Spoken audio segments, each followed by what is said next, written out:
Hello friends, welcome back to my YouTube channel Anmol Suvichar में आपका स्वागत है। जय माता दी।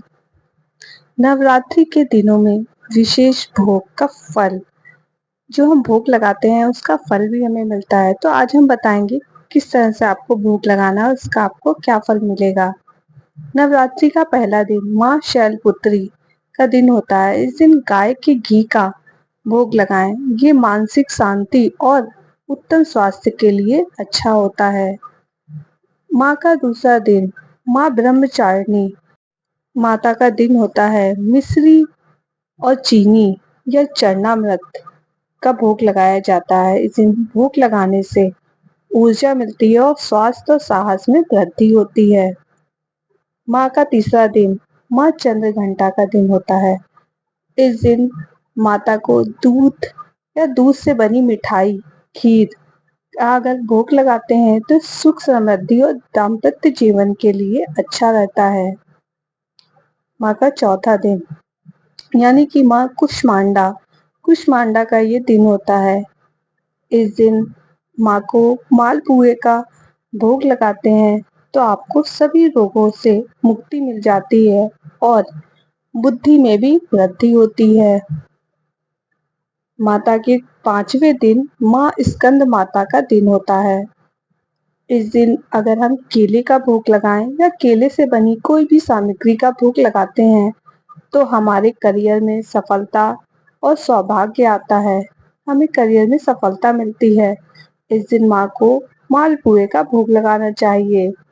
माँ का छठा दिन माँ कात्यायनी माँ का होता है।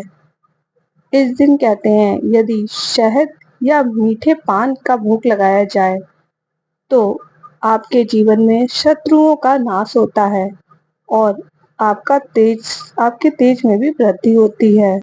इस दिन आपको यदि माँ को प्रसन्न करना है तो शहद का भोग आवश्यक लगाएं और मीठे पान का अगर भोग लगाते हैं तो बहुत अच्छा रहेगा। इससे माता प्रसन्न होती हैं और आपके सभी शत्रुओं का नाश करती हैं, आपकी बुद्धि का तेज बढ़ाती हैं।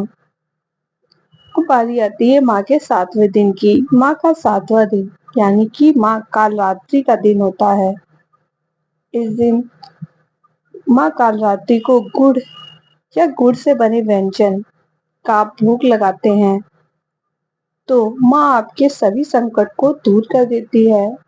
माँ को गुड़ अति प्रसन्न है। माँ कालरात्रि को यदि आप गुड़ के किसी भी बने हुए व्यंजन का भोग लगाएंगे तो माँ अति प्रसन्न होगी और आपके सभी संकटों को दूर कर देगी। माँ का आठवां दिन महागौरी का दिन होता है।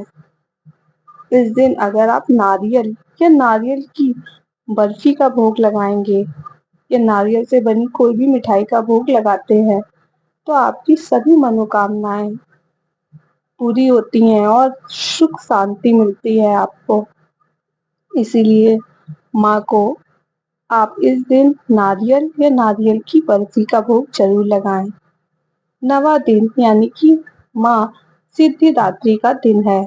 इस दिन माँ को प्रसन्न करने के लिए हलवा पूड़ी और काले चने का भोग लगाया जाता है। हलवा पूड़ी और काले चने का भोग लगाने से माँ अति प्रसन्न होती हैं और आपको विद्या, यश और धन की प्राप्ति होती है। इस तरह से माँ दुर्गा की नवरात्रि के दिन पूर्ण होते हैं। महत्वपूर्ण बात, अष्टमी या दिन विशेष रूप से कन्या पूजन कर हलवा पूरी का भोग लगाना अत्यंत फलदायी माना जाता है। इसीलिए आप इस दिन हलवा पूरी का भोग जरूर लगाएं और कन्या पूजन जरूर करें। इस तरह से आपके नवरात्रि के 9 व्रत पूर्ण होते हैं। जय माता दी। अगर आपको हमारी वीडियो पसंद आई हो तो लाइक कर दें और कमेंट बॉक्स में जय माता दी लिखें। तो प्रेम से बोलो जय माता दी।